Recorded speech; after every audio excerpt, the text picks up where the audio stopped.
Hello guys, welcome to NEM-TRADE. I hope you are fine. Today we are going to buy the portal token which will be listed on the Binance in under 60 hours.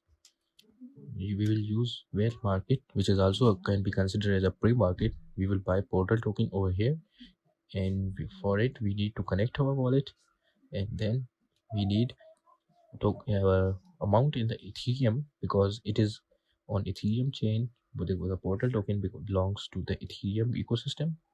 And for that, to save the fee, we will go on the Orbital Finance and we will link Ethereum from Polygon chain to the main Ethereum chain.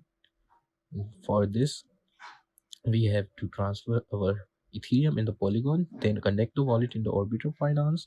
Then we have to switch the layer of our Ethereum.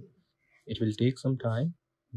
It will take 2-3 minutes, and gas fee also will be saved.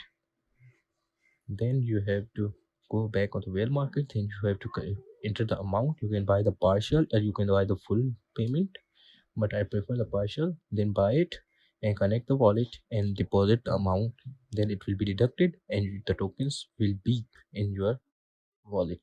Then you have to transfer it on any kind of central exchange such as Binance. Any, then you have to sell on it. It is very easy, not any kind of